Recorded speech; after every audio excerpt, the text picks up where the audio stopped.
Russian officials rarely give interviews to U.S. media outlets, but we were able to speak with Foreign Minister Sergey Lavrov exclusively from Moscow on April 24th.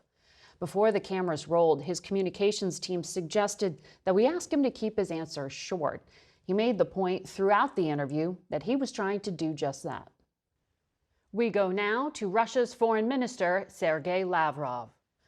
Good morning, Minister Lavrov. I want to ask you about what happened in Kyiv.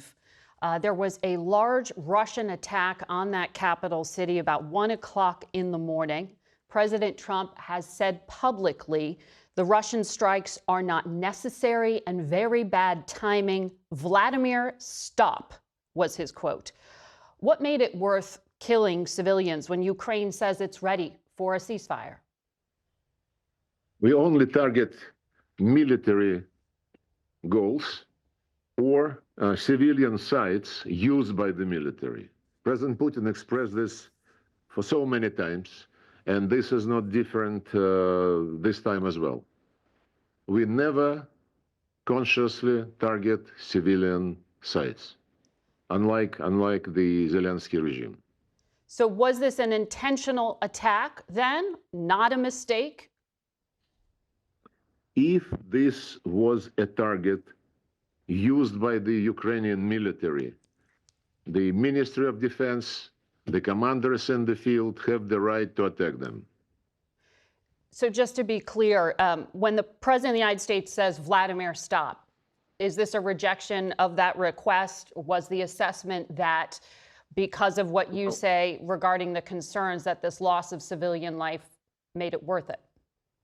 Well, I can assure you that the target attacked was not something absolutely civilian like a TV center in Belgrade in 1999. This was an intentional attack against civilian target. In our case, we only target those sites which are used by the military. And regarding the ceasefire and regarding the call to stop, President Putin immediately supported President Trump's proposal a few weeks ago to establish a 30-day ceasefire, provided we do not repeat mistakes of the last 10 years, when deals were signed and then Ukraine would violate those deals with the support and with encouragement from Biden administration and from European countries. This was the fate of the deal of February 2014. Then this was the fate of the Minsk agreements. And this was the fate of the deal reached on the basis of Ukrainian proposals in Istanbul in April 2022. So President Putin said, ceasefire, yes, but we want the guarantees that the ceasefire would not be used again to beef up Ukrainian military, and that the supply of arms should stop. Ukraine accepted on March 11th that idea of a U.S. brokered ceasefire without preconditions. You're saying the preconditions are a negotiation to end something else? No, it is not a precondition. It is the lessons learned after at least 3 times the deals similar to the one which we are discussing now. Yeah. But Russia has not accepted that call for a ceasefire. The Ukrainian regime with a strong support from European capitals and Biden administration. If you want a ceasefire just to continue supply arms to Ukraine, so what is your purpose? You know what Kaja Kallas and what's his name, Mark Rutte said about the NATO ceasefire, Secretary General and the European Union. They bluntly stated that they can support only the deal which at the end of the day will make Ukraine stronger, would make Ukraine a victor. So if this is the purpose of the ceasefire, I don't think this is what President Trump wants. This is what Europeans, together with Zelensky, want to make out of President Trump's initiative. Will Russia continue targeting Kyiv despite President Trump saying, Vladimir, stop? You're not listening to me. We will continue to target the sites used by the military of Ukraine, by some mercenaries from foreign countries, and by instructors whom the Europeans officially sent to help target Russian civilian sites. If you take a look at the situation in the Kursk region of Russia, for example, there is no single military target for the last 6 months which the Ukrainians would fire at. And there was also a proposal by President Trump, immediately supported by President Putin, to have a 1-month moratorium on the attacks on energy infrastructure. Right, We that's never expired. violated this commitment of President Putin, and Ukrainians violated what Zelensky seemed to support several hundred times. And I sent to Marco Rubio and to the United Nations the list of those attacks. It's really very, very telling and eloquent. And Ukraine disputes that. But putting that aside, I want to ask you about what President Trump said on Wednesday. The President of the United States says he thinks the U.S. and Russia have a deal. Let's get it done. Does President Putin agree? Well, the President of the United States believes, and I think rightly so, that we are moving in the right direction. The statement by the President mentions a deal, and we are ready to reach a deal, but there are still some specific points, elements of this deal which need to be fine-tuned, and we are busy with this exact process. And the President of the United States did not spell out the elements of the deal, so it is not appropriate for me to do this.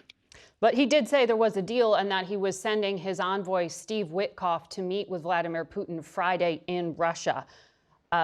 Is that meeting still happening? And should we expect a deal this week? Well, you don't trust the word of the President of the United States? I was asking your president's word. What will he tell the U.S. envoy? We continue our contacts with the American side on the situation in Ukraine. There are several signs that we are moving in the right direction. First of all, because President Trump is probably the only leader on earth who recognized the need to address the root causes of this situation. When he said that it was a huge mistake to pull Ukraine into NATO, and this was a mistake by Biden administration, and he wants to rectify this. Ukraine's not part of NATO. Marco Rubio expressed yesterday, I think, also the assessment that the American team now is getting a better understanding of the Russian position and of the root causes of this situation. One of these root causes, apart from NATO and creation of direct military threats to Russia just on our borders, another one is the rights of the national minorities in Ukraine. Everything Russian, media, education, culture, anything was prohibited by law in Ukraine. And to get out of this crisis, you cannot just forget about human rights. Whenever we discuss Iran, it's not illegal Venezuela, to speak Russian. Korea, anything, American negotiators put on top human rights. They have claims in this regard to China, to us, to anybody. But whenever Europeans and other Western nations speak about Ukraine, nobody can mumble the words human rights, just nobody. On the contrary, what Ursula von der Leyen and other people in Brussels and in Europe say, that Ukraine is defending the European values. So one of these values is canceling the Russian language. Imagine if it is Israel, not illegal, Minister Lavrov, to speak Russian. The president of Ukraine speaks Russian. Arabic language in Palestine. Just imagine. Yeah. You mentioned that the U.S. and Russia need to work on some of these fine points of a deal. You want the points to be spelled out? Well, of course, I'd love that. But my question was, European sources say that the U.S. proposal is really just kind of a list of bullet points. Does Russia have details, the details you need at this point, in terms of a formal proposal? We are really polite people, and unlike some others, we never discuss in public what is being discussed in negotiations. Otherwise, negotiations are not serious. To ask for somebody's opinion regarding the substance, go to Zelensky. He is happy to talk to anybody through media, even to President Trump. He presents his claims. Well, he said he hasn't received a formal proposal, so I was wondering if you had. And we consider serious proposals. We make serious proposals, and this is a process which is not supposed to be public until the end of it. Okay, so no deal is imminent. I didn't say this. Now I understand, by the way, why you wanted to get brief answers to your questions. You want some slogans to be. No, the President of the United States said there was a deal with Russia, so I wanted to ask Russia if there is a deal with the United States. So I just want to be clear. We made our comments on this statement. The negotiations continue, and until the end of the negotiations, we cannot disclose what it is about. Okay. The National Security Advisor, Mike Waltz, said last month that President Trump is asking for thousands of Ukrainian children who were taken into Russia to be released now as part of what he called confidence-building measures. What steps has Russia taken to meet Mr. Trump's request? Look, long before the request coming from Washington, we have been addressing the issue of the fate of the kids who, during the conflict, found themselves outside their homes, outside their families. Most of these kids were attending what you call it, the place where people without parents. Orphanage. Orphanage. And as soon as, and we announce whatever details we have about those kids, and as soon as relevance, the parents or other relevant relatives make themselves available, they're getting the kids back. This has been the process for the last almost 3 years between the ombudsman of Russia and Ukraine. So there's no new release of thousands of Ukrainian children at the request of President Trump? No, nobody knows why some experts advise the president about thousands of Ukrainian children. Every now and then, once in 2-3 months, we organize exchanges with Ukrainians with the help of Qatar, Saudi Arabia, United Arab Emirates, who do not, make any noise about what they're doing. They just do something which we are participating in a very constructive manner, bringing kids back to their parents or relatives. But what confidence-building measure can Russia offer now, particularly after this strike in Kyiv, where the President of the United States is saying, Vladimir, stop? How do you convince the United States that Russia is actually serious about peace? Well, confidence-building measures have been plentiful in the last 10 years. I mentioned a deal. This strike was overnight. You want a brief answer, right? As I understand from your initial words. Or you want an answer which is explaining the situation. The proposal by President Trump on 30 days moratorium on the strikes against the energy infrastructure was supported by President Putin and observed strictly. This was a confidence-building measure against the policy and action taken by Zelensky regime. As I said several hundred times, civilian energy infrastructure was struck. Another confidence-building measure was the proposal of President Trump and his team to resume the deal on Black Sea. And the delegations met in Istanbul, in Riyadh. The delegations exchanged the views how this can be implemented in practical terms, and the proposals made by Russia are being considered by the United States. There are many other examples about confidence-building measure, but if you believe that it's only Ukraine who is interested in confidence building, I think a short answer would be this is an illusion.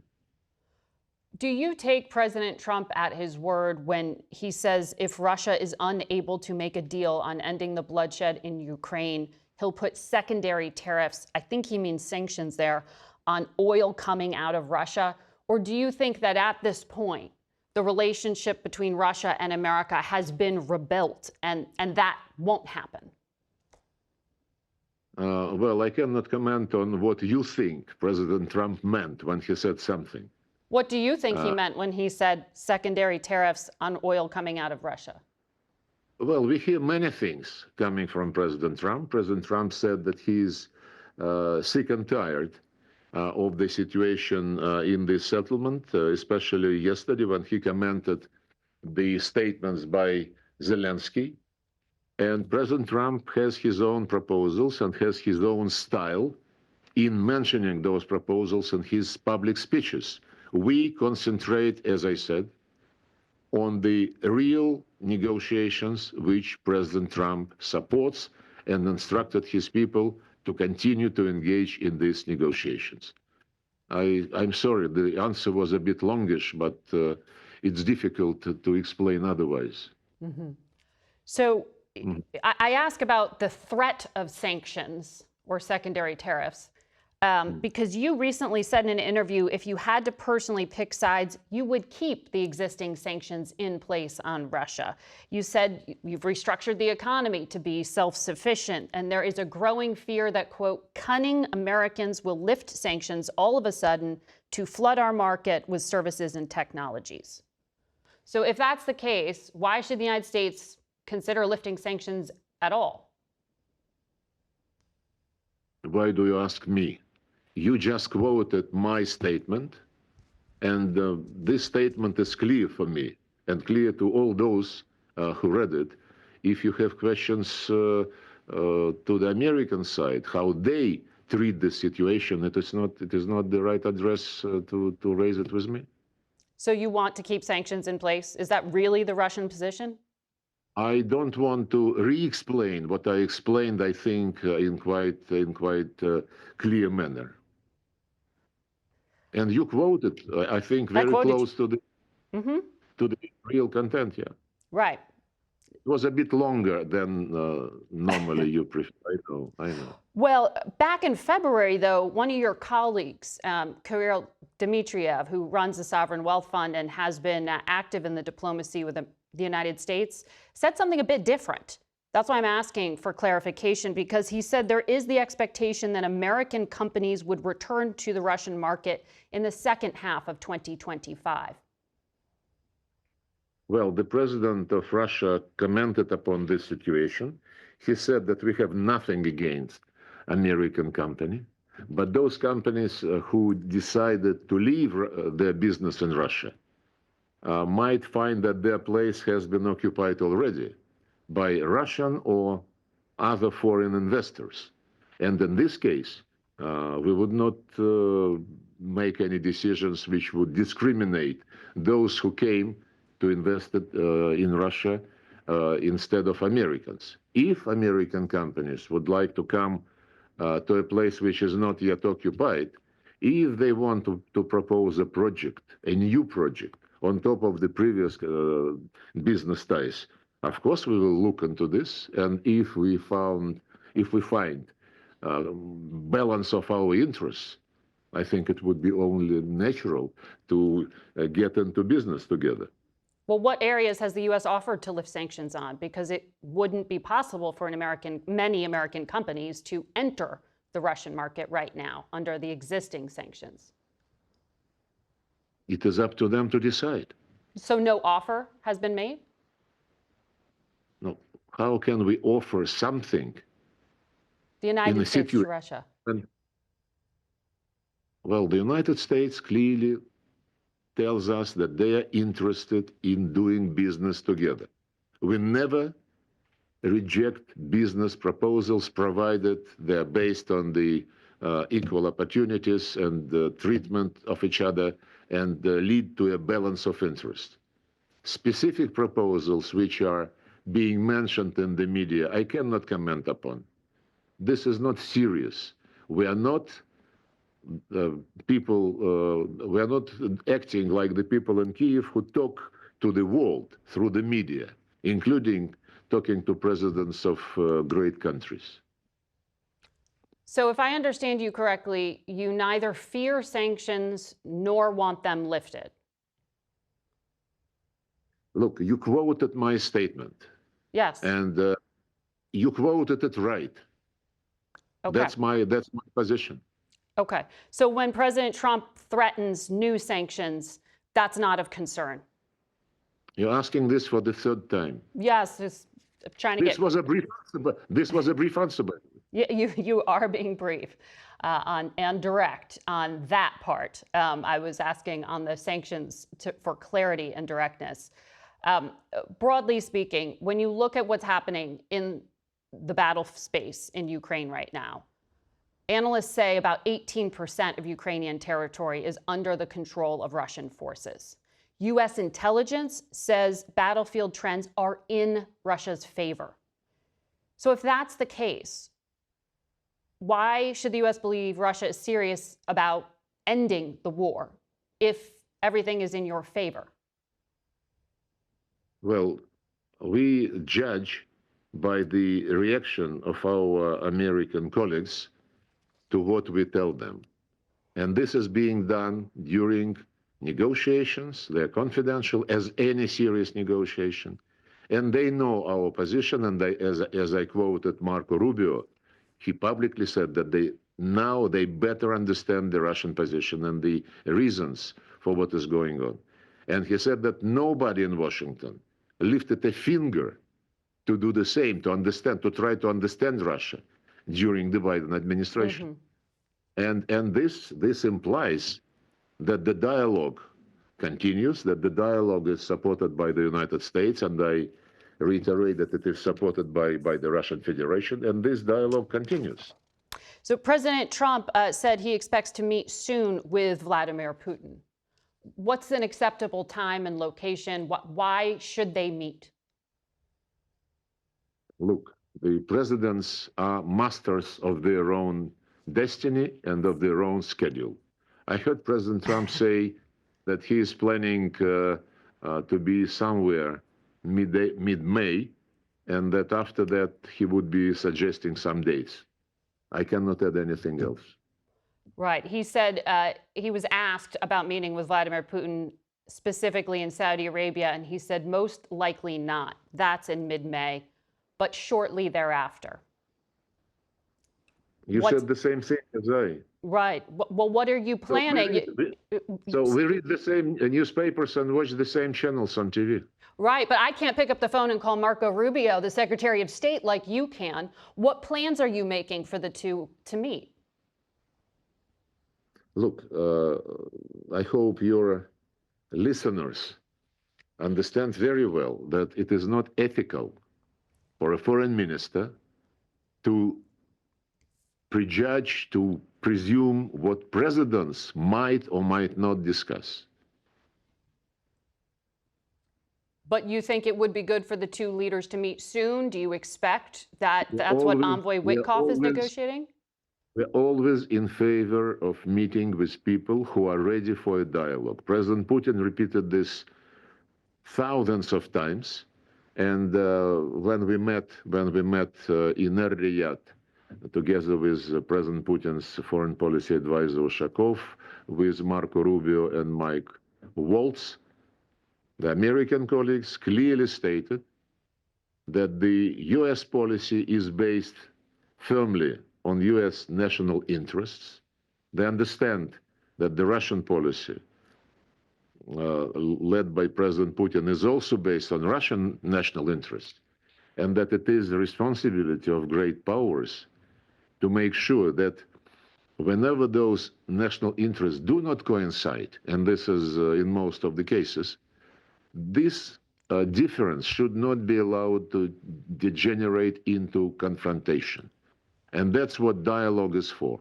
But they also added that when the national interests of two countries or of more countries coincide, it would be stupid to miss an opportunity to translate this coincidence into some material, mutually beneficial projects. And this is absolutely our position.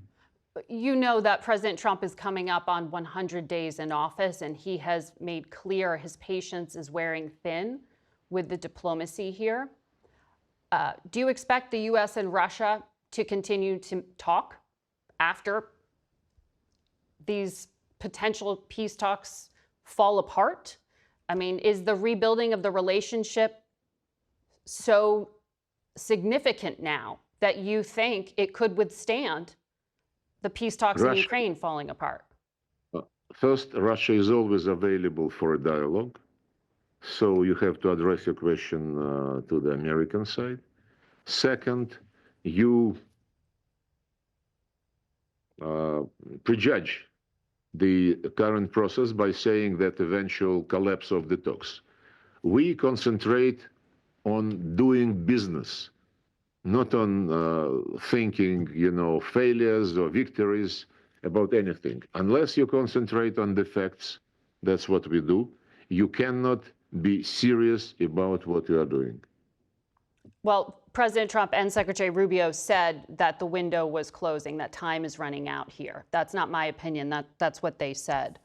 I want to ask you a little. Go ahead. Sorry. No, wait a second. I just quoted Marco Rubio, who yesterday said about better understanding of the Russian position. So maybe you missed that. Well, he also said a decision in days needed to be made, and that the U.S. has other things to focus on. We understand the impatience, because in American culture, you create expectations, and you ignite tension around those expectations. This does not help to do real politics. But in our case, as I said, we are always ready for dialogue, ready for negotiations, and we would not begin by banking on a failure. This would be a characteristic of bad deal makers, inexperienced deal makers. Mm-hmm. Others in the Russian government have proposed that the U.S. and Russia could work together in the Arctic. Are there specific areas of discussion for cooperating right now? You always want me to disclose this things, is a public statement. Things which might be discussed by respective officials of Russia and the United States, by those who are responsible for trade, economic cooperation, investments, and so on and so forth. How do you expect a participant of negotiations which are still to reach some kind of specific understanding to disclose details in public? It is not serious. I'm asking what you think the potential is. I read President Trump's book, The Art to Make a Deal, and he doesn't advise to disclose information before it's time. Respectfully, President Trump speaks quite a lot about the things he would like to do with Russia and opportunities to work together. I understand you don't want to. On the specific things President Trump has said in public, one of the things he brought up is that the U.S. could work with Ukraine to operate the largest nuclear power plant in Europe, which is in an area, Zaparita. Russians control that area right now. Do you agree with President Trump's public statements that the best security would be for the U.S. and Ukraine to operate that together? No, we never received such an offer. And if we do, we would explain that the power station, Zaporozhye nuclear power station, is run by the Russian Federation state corporation called Rosatom. It is being under monitoring of the IAEA personnel permanently located on the site. And if not for the Ukrainian regular attempts to attack the station and to create a nuclear disaster for Europe and for Ukraine as well, the safety requirements are fully implemented, and it is in very good hands. So that's a no. No, I don't think any change is conceivable. Okay, because that was in a public statement from the White House to the media. As I said, we did not receive any proposal which would be specific. So, you know, I understand that journalists have to speculate. We cannot speculate on something which is really not being mentioned during the negotiations. Zaparita is not being negotiated right now. Shall I say that for the third time? Well, I'm trying to reconcile public statements. But I heard you, but I just want to be abundantly clear, because that is also widely reported to be in the U.S. proposal currently on the table. Why don't you ask me about President Trump's position on Crimea? You liked what President Trump said about Crimea yesterday when he said that it had been under Russian control since 2014? It's not about liking or disliking. It's about the fact that he said the truth. So he said something specific you liked.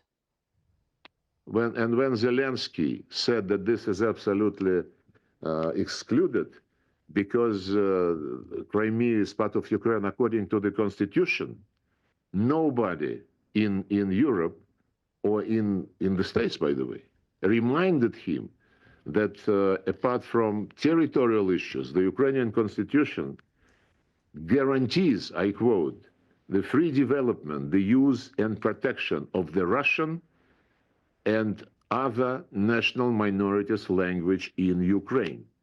And they guarantee the development of ethnic, cultural, language, and religious identity of all peoples and national minorities in Ukraine.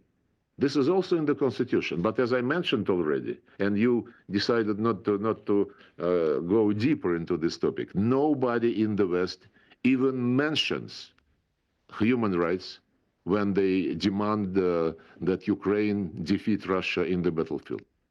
President Trump said Crimea is not even being discussed right now. Yes, because this is a done deal.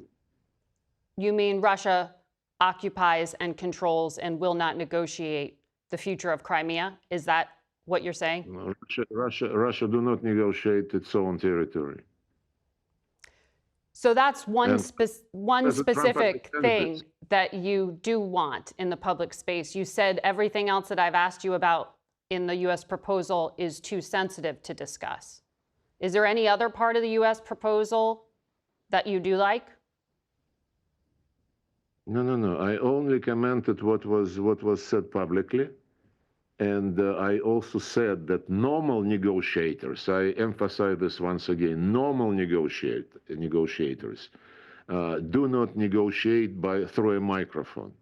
They meet and they discuss, they listen to each other, they try to understand, they try to see where balance of interest can be reached, and this is how our contacts with the American representatives are organized. Respectfully, you've been in the top levels of Russian diplomacy for 30 years.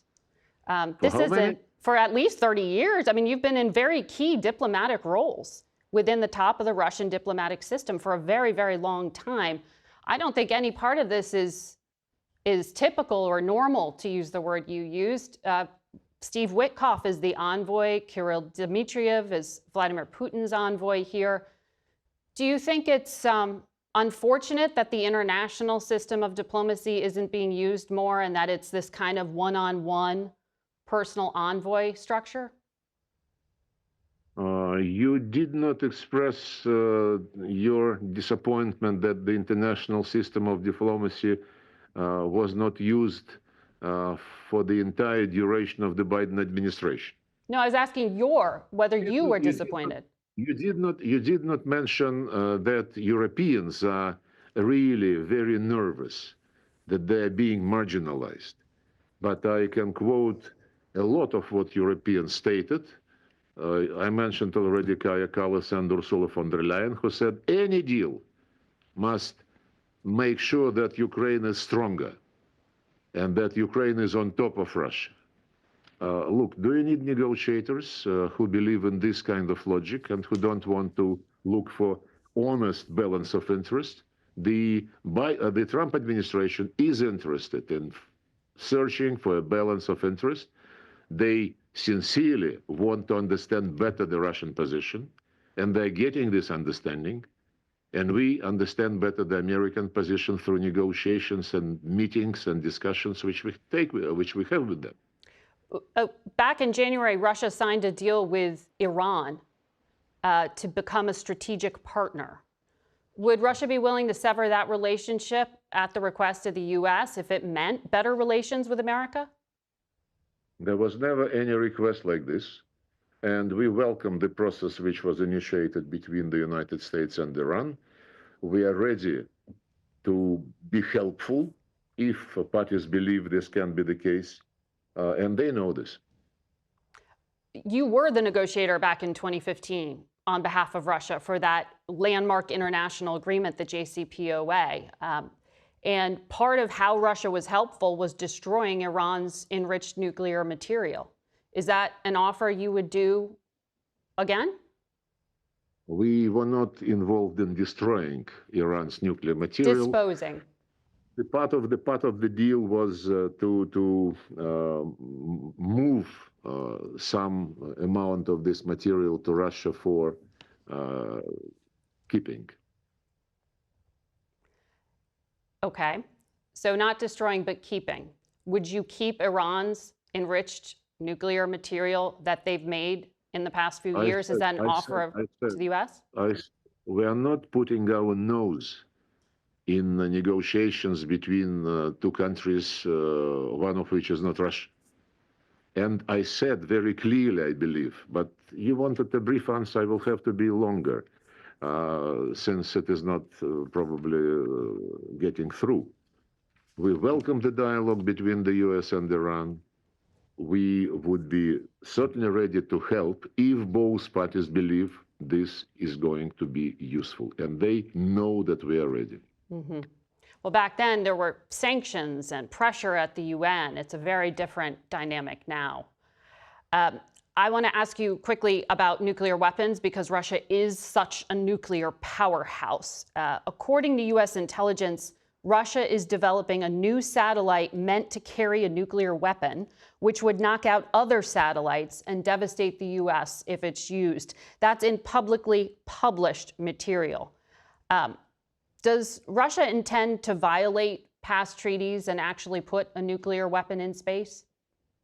Well, before asking this question, you have to check whether this is true or not. This is what U.S. intelligence says. U.S. intelligence, I was listening to President Trump about his views of what is the list of achievements of U.S. intelligence. And I have my own facts on which I rely.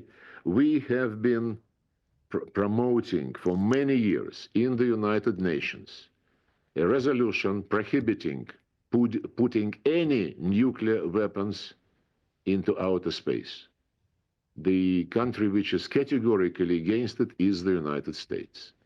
At the same time, the United States promotes an approach according to which they want to prohibit putting conventional weapons in outer space. And they cannot answer the question, does this mean that nuclear weapons, they would be planning to move to the orbit? So my answer is very clear.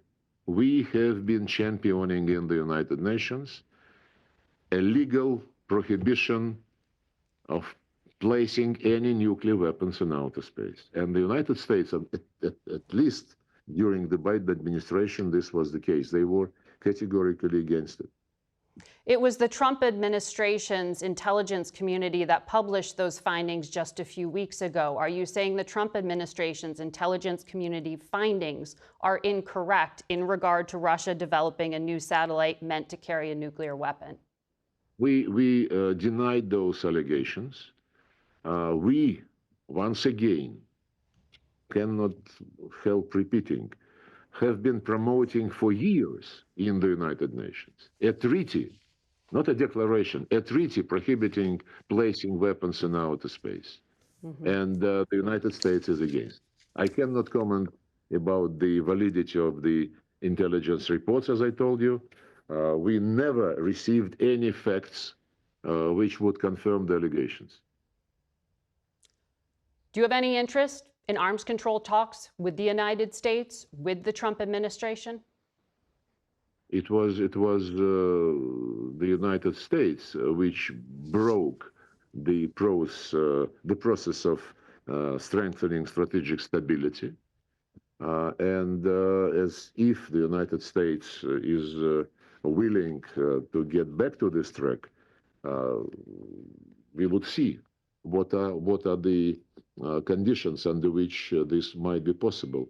As long as in the U.S. doctrinal documents, we are described as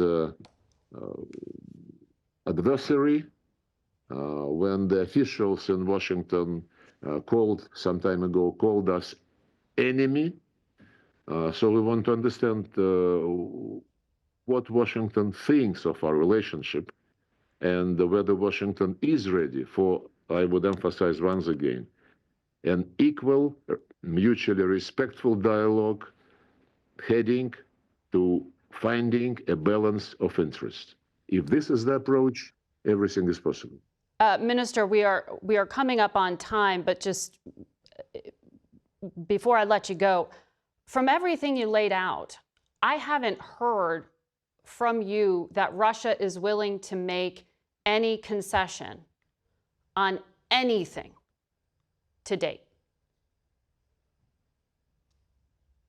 No, my brief answer is you are wrong. What concessions has Russia offered? Wait a second, please.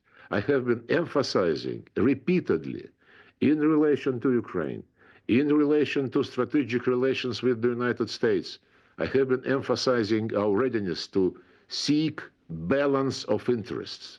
If this is not what your station considers readiness for negotiations, then I don't know how to be even less eloquent in trying to be brief in my answers. Well, there have been very clear, specific things said by the Trump administration, such as the vice president saying that the current lines of contact in Ukraine would freeze and end up fairly close to where troops are right now. Do you actually consider that a concession? I don't discuss publicly the details of what is being subject of negotiations. I understand that you love rumors, because rumors are... The Vice President of the United States said it on camera.